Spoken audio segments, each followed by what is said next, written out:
గత వారం కాకుండా అంతకుముందు వారం మా అమ్మ సాక్ష్యం చెప్పింది. తనకి నిండా జ్వరంగా ఉందని, కానీ జాండీస్ టెస్ట్ చేశారు, జాండీస్ లేదని తన సాక్ష్యం చెప్పింది. కానీ జ్వరం అయితే తగ్గింది, కానీ ఒళ్ళంతా ఒకలాగా అయిపోయేది. సాయంత్రం అయితే ఆమె కదలికలే మారిపోయేది. ఆ విషయం నాకు ఒకటే కనిపించేది, ఇంట్లో ఎవ్వరూ గమనించేవాళ్ళు కాదు. నేను అనుకున్నాను, అమ్మకి ఎవరన్నా చేతపడి ఏమన్నా చేశారేమో, లేకుంటే ఇంటికి ఎవరన్నా చేసి పెట్టేశారేమో అనుకునేదాన్ని. నేను ఆ విషయం అమ్మకు కూడా చెప్పాను. పోయిన ఆదివారము అమ్మ వచ్చి పాస్ట్ ఆంటీకి చెప్పారు, సిస్టర్ నేను మళ్ళీ ఇంటికి వెళ్ళిన తర్వాత కాల్ చేస్తాను అనేసి. మళ్ళీ అమ్మ ఫోనే చేయలేదు, అసలు గుమ్మనే అయిపోయింది. ఆమె ఒళ్ళంతా వికారంగా మారిపోయేది, ఆమె ప్రవర్తన కూడా చాలా అసహ్యంగా అనిపించేది. నేను తర్వాత అమ్మకు చెప్పాను, పాస్టర్ గారికి ఫోన్ చేస్తామన్నావు కదా, నువ్వు ఎందుకు ఇంత నిర్లక్ష్యంగా ఉన్నావు, ఫోన్ చేయమా అంటే అమ్మ చేయలేదు. మళ్ళీ పోయిన మంగళవారం ఫోన్ చేశారు, బ్రదర్ ఈ మాదిరిగా ఇంట్లో అంతా చాలా సమాధానం లేకుండా ఉంది, అశాంతంగా ఉంది, ఇంట్లో ఏదేదో జరిగిపోతుంది అని ఫోన్ చేసి చెప్పారు. పాస్టర్ అంకుల్ గారు ఉపవాసంలో ఉండి మంగళవారం అంతా కనిపెట్టి సాయంత్రము ఇంటికి వచ్చారు. ఇంటికి వచ్చే ముందు మా అమ్మ నన్ను పాలు అడిగింది, నాకు కడుపులో మంటగా ఉంది, పాలు పెట్టివని ఇంటి వెనకాల పోయి కూర్చునింది. మా అమ్మ ముఖం అంతా ఒక వికారంగా అయిపోయింది, అసలు ఎవ్వరు చూడలేరు, కానీ ఆ వికారమైన ముఖం నాకు ఒక్కటే కనిపిస్తుంది, ఇంట్లో ఎవ్వరు గమనించలేకపోతున్నారు. నేనైతే చాలా బాధపడి ప్రార్థన చేసుకునేదాన్ని, ఎందుకు మా అమ్మకి ఇలా అయిపోతుందని. ఇంకాసేపు ఉంటే అమ్మ హాస్పిటల్కి వెళ్ళిపోయారు, అమ్మ నాన్న ఇద్దరు కలిసి. మళ్ళీ పాస్టర్ గారు ఫోన్ చేశారు, పాస్టర్ అమ్మ గారు మా ఎక్కడున్నారు, ఇంటికి వచ్చి ప్రార్థన చేస్తామంటే నేను ఆంటీ గారికి చెప్పాను, ఆంటీ ఇప్పుడే అమ్మ వాళ్ళు హాస్పిటల్కి వెళ్ళారు ఆంటీ, మీరు ఇంకో నెంబర్కి చేయండి అంటే ఆంటీ డాడీ నెంబర్కి చేసి సిస్టర్ ఇంటికి రండి ప్రేయర్ చేస్తామనగానే వెంటనే ఇంటికి వచ్చేసారు. ఇంటికి వస్తేనే అమ్మ చెప్పింది, పాస్టర్ వాళ్ళు ఇంటికి వస్తున్నారంటే నాకు భయంగా ఉంది, నా వల్ల ఏం కావట్లేదు, నాకు ఒళ్ళు నొప్పులుగా ఉన్నాయి, నేను పడిపోతాను అనేసి నాకు చాలా భయం వేస్తుందని వణికిపోయారు. పాస్టర్ అంకుల్ గారు ఇంట్లోకి వస్తానే అమ్మ ముఖం మళ్ళీ వికారంగా తయారైపోయింది. అది కూడా నేను ఒకటే గమనించాను, మళ్ళీ పాస్టర్ అమ్మ గారు గమనించారు ఆ ముఖాన్ని. మళ్ళీ ప్రార్థనలో అమ్మని మధ్యలో కూర్చోబెట్టి మేము అమ్మ చుట్టూ మోకరించినప్పుడు పాస్టర్ గారు చెప్పినారు, సాతాను ఎవరి ఒంట్లో ఉన్నా ఇప్పుడు బయటికి వస్తాడు, బంధింపజేస్తాడు దేవుడు అనేసి చెప్పినప్పుడు ప్రార్థన జరుగుతుండగా మధ్యలో అమ్మ పడిపోయింది, అసలు చాలా వికారంగా తయారైపోయింది. దేవుడు ఆ శాతాన్ని బంధించి అమ్మకి పూర్తి విడుదల దయచేశాడు. అసలు మేమైతే అనుకోలేదు, మంచి ప్రార్థన పరురాలుగా ఉన్నింది, ఇంట్లో ఎవరితో అసలు గొడవ పెట్టుకునేది కాదు, మంచి ప్రార్థన పరురాలుగా ఎప్పుడు బైబిల్ చదువుకుంటా ప్రార్థన చేసుకునేది. గత 1.5 నెలగా ప్రార్థన లేదు, బైబిల్ చదువుకోదు, పాస్టర్ గారు అంటే అసహించుకోవడము, ఆఖరికి వాళ్ళ ఫోటోలు ఉన్న క్యాలెండర్ కూడా చించేస్తా ఉండేది, క్యాసెట్లు తన్నేసేది, ఇలా చేస్తా ఉన్నింది. మేము ప్రార్థనలో కనిపెట్టినప్పుడు మాకైతే ఏం తెలియదు, కానీ పాస్టర్ గారు ప్రార్థనలో మొత్తం కనిపెట్టి మాకు చెప్పారు, ఈ మాదిరి దురాత్మలు ఇంట్లో ప్రవేశించున్నాయి, మీరు బాగా ప్రార్థనలో ఉండండి అన్నప్పుడు అమ్మ చెప్పింది, నాకేమైంది ఒళ్ళకి, నేను అంతా బాగానే ఉన్నాను, పాస్టర్ గారు ఎప్పుడు ఇట్లే మాట్లాడతారు అని చెప్పేది. గత 1.5 నెలలుగా పాస్టర్ గారు వాక్యం చెప్తా అన్నా కూడా నాకు వాక్యం ఏం నచ్చడం లేదు, ఎందుకు ఎప్పుడు సాతాను గురించి చెప్తాడు, దేవుడి గురించి ఏం చెప్పడా అని అమ్మ ఎలా అంటే అలా మాట్లాడేది. అసలు మేమైతే ఊహించలేదు అమ్మకి ఇలా అవుతుందనేసి. కానీ ఆ రోజు మంగళవారం సాయంత్రము పాస్టర్ గారు ఇంటికి వచ్చి ప్రార్థన చేసినప్పుడు సాతాన్ని బంధించి దేవుడు పూర్తి విడుదల దయచేస్తా అన్నప్పుడు మా అమ్మ బాగా పడిపోయి ఏడ్చి ప్రార్థన చేసింది. ప్రార్థన అయిన వెంటనే మా అమ్మ లేసి, నాకు ఒళ్ళు నొప్పులన్నీ తగ్గిపోయాయి, నేను ఇప్పుడు హుషారుగా ఉన్నాను, నేను ప్రార్థన చేసుకుంటానని చెప్పింది. మళ్ళీ మరుసటి రోజు నుంచి విడుదలైతే వచ్చింది, కానీ మళ్ళీ మరుసటి రోజు నుంచి సాయంత్రం అయితే అమ్మ కదలికలే మారిపోతాయి. ఆ విషయం నేను ఒకటి గమనించి శుక్రవారం ఉపవాస ప్రార్థనలో పాస్టర్ గారికి చెప్పాను, ఈ మరి సాయంకాలం అయితే ఇలా అయిపోతా ఉంది అంకుల్ అని చెప్తే, నేను ప్రార్థన చేస్తానమ్మా, అమ్మని మీరు కనిపెట్టండి అని చెప్పారు. శుక్రవారం మాతో మాట్లాడారు, మా ప్రార్థనకి దేవుడు ఆలకించి ఉన్నాడని దేవుడు మాతో మాట్లాడాడు. ఇప్పుడు పూర్తి స్వస్థత వచ్చింది అమ్మకి, ఇప్పుడు ఆమె లేసి బైబిల్ చదువుకుంటాంది, ఉదయకాలంలో ప్రార్థన చేసుకుంటాంది. దేవుడు ఆ రోజు మీకేమనిపించింది? ఆ రోజు సాయంత్రం మనకి ఎంత ఒక 6:30 ఉంటుంది కదా, 6:30 7. ఆ రోజు మీకు ఎట్టు ఉండింది ఆడ పరిస్థితి? నాకే ఒళ్ళు భయంగా ఉంది, మైక్ లో చెప్పండి. ఎప్పుడు భయపడలేదు, ఒకసారి భయపడ్డాను, తర్వాత భయపడ్డా. భయం అంటే అసలు నాకు తెలియదు, భయంకరంగా చాలా ఏడ్చారు కదా మీరు? చాలా ఏడ్చేసాను, అసలు నాకు ఎప్పుడు భయం లేదు. మనం చూస్తే దేవుని బిడ్డలారా, ఈమైతే బతికే పరిస్థితి లేదు, మనకు అది అనిపించింది కదా క్లియర్గా. మీకేమనిపిస్తా ఉన్నది మా? నాకు అసలు బతకతాదని అనిపించనే లే.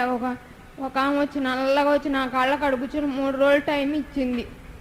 అప్పుడు నేను ఇంట్లో వాళ్ళు చెప్తే భయపడతారని ఎవరికి ఏం చెప్పకుండా నేను ఏడ్చుకుంటున్నా. మనకు లాస్ట్ అంటే 3 రోజుల్లో నిన్ను చంపేస్తానంట ఉంది. డైరెక్ట్ గా వచ్చి మాట్లాడింది నా కాళ్ళ కాడ కూర్చొని 3 రోజులే నీకు టైం అని. మంగళవారం నేను అసలు ఫోన్ చేయాలన్నా కూడా నాకు మనసు రావటం లేదు. అసలు పాస్టర్ వాళ్ళు అంటేనే వాళ్ళ ఫోన్ అంటేనే నాకు ఎందుకు అసలు అవ్వటం లేదు. వాళ్ళు ఏదైనా వచ్చి చెప్పినా కూడా వీళ్ళు ఏదో ఒకటి వచ్చి చెప్తారని అనేసి నేనే తిట్టుకునేదాన్ని. అట్లాంటప్పుడు పాప వాళ్ళు బలవంతం చేసి ఫోన్ చేసి మరీ చెప్పమంటే ఆ రోజు చెప్పినాను, నన్ను ఇట్లా 3 రోజులు నాకు టైం ఇస్తా ఉంది, ఎవరో నా కాళ్ళ కాడు కూర్చొని 3 రోజులే బతుకుతావు అని అనేసి. అప్పుడు అటప్పుడు వచ్చి ఉపవాసం ఉండి పాస్టర్ గారు ప్రార్థన చేసి ఇంటికి వచ్చి అప్పుడు నాకు విడుదల. అసలు ఒళ్ళు ఎంతో ప్రశాంతంగా ఉంది. అంతకుముందు అసలు బైబిల్ ఎత్తేదాన్ని కాదు, అసలు వాక్యం చదివేదాన్ని. అంతకుముందు బాగా చదువుతా ఉన్నా, పాటలు ఎప్పుడు పెట్టుకొని వింటా ఉన్నా. సేవకులు వస్తే ఒక అరగంట వాళ్ళు రాకుంటుంటే మనసు ఆత్రపడేది. వాళ్ళు ఒక అరగంట ముందు వెళ్ళిపోతున్నా కూడా మాకు ఇంకెవరు ఉన్నారు, మీరే కదా ఉండండి ఒక అరగంట కూర్చోండి అని అంటా ఉన్న దాన్ని వాళ్ళు వస్తే ఎప్పుడప్పుడు వెళ్ళిపోతారా, వీళ్ళు ఎందుకు వస్తారు, బేస్తారం అయితే తలగొట్టుకొని అట్లా చేసేదాన్ని. దయతో నేను అట్లా తప్పుగా చేస్తుంటే దయతో నన్ను క్షమించండి. ఏం లేదు దేవుని బిడ్డలారా, పాస్టర్ అంటే మీకు నచ్చలేదంటేనే తేడాగా ఉన్నారని గుర్తుపెట్టుకోండి. హల్లెలూయా. చర్చికి రాకూడదు, ప్రార్థన చేయకూడదు, వాక్యం చేయకూడదు అంటే మీరు తప్పు కాదు. ఇది ఎవరు ప్రవేశిస్తున్నారు మీలో? మీరు చెప్పండి ఒక మాట.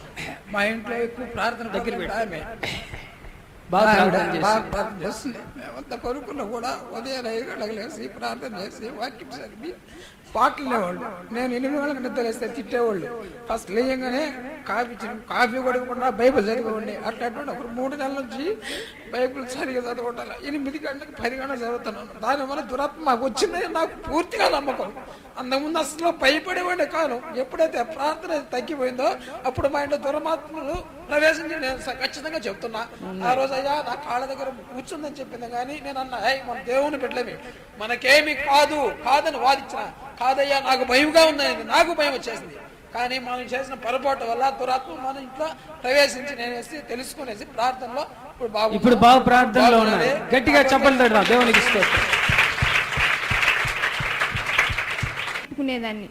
అసలు మామూలు చర్చికి అయితే అసలు నిలబడేదాన్ని కదా, అందరికంటే ముందు నేను బరిగెత్తుకొచ్చేదాన్ని.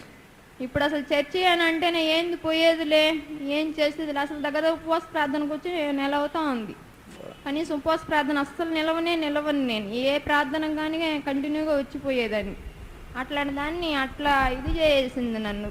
ప్రార్థన అన్న విషయం లేకుంటే బైబిల్ ఎత్తుకుంటా బుక్ మీకు ప్రార్థన చేసుకోవాలనిపిస్తుందా? బైబిల్ చదువుకొని కూర్చొని కాకపోయినా కూర్చొని బైబిల్ చదువుకొని ప్రార్థన చేస్తాను. దేవుని బిడ్డలారా, ఆ దురాత్మ ఆ రోజు పాపం ఏమి ఇల్లంతా వాళ్ళ ఇంట్లో పడి పొల్లాడుతూ ఉన్నారు. అలాగే మెలికలు తిరిగిపోతున్నారు. అప్పుడు ఆ దురాత్మ ఏం చెప్పిందంటే, నేను తప్పకుండా ఈమెను తీసుకొని వెళ్తాను, నేను వదిలే ప్రసక్తి లేదు, నేను ఒప్పుకోలేదు. పరిశుద్ధాత్మలో నింపబడి ప్రార్థన చేస్తూ ఆ దురాత్మని గద్దిస్తూ నువ్వు వెళ్ళిపోవాలి, అదంతా లేదంట. అదని చెప్తుంది, ఇంట్లో వేరే ఎవరినన్నా అంట. ఆ రోజు మంగళవారం విడుదల పొందక ముందు సోమవారం రాత్రి అమ్మకి మెడకి ఎవరో ఊరేసినట్టు అనిపించింది. కానీ మాకెవ్వరికి చెప్పలేదు. నా అంతా ఒకటే చెప్పి బాధపడింది. కానీ వీళ్ళిద్దరైతే మాకు బయట పెట్టలేదు. మంగళవారం సాయంత్రం ఇంకా పాస్టర్ ఇంకాసేపటికి ఇంటికి వస్తారనగా మా తమ్ముడితో గొడవ వేసుకునింది. ఊరికే నేను ప్రార్థన చేసుకోవచ్చిన వెంటనే నన్ను గొంతు పట్టుకోవడము, ఎలా అంటే అలా మాట్లాడేది. ఆ రోజు మంగళవారం ఇంకా పాస్టర్ ఇంకాసేపటికి ఇంటికి వస్తారనగా ఏడ్చుకుంటే లోపలికి వెళ్ళి ఊరేసుకోవడానికి వెళ్ళిపోయింది. ఆ విషయం మేము ఎవరం గమనించలేదు. టక్కన నేను పాలు తీసుకెళ్లే కాడికి టక్కన కింద పడిపోయింది.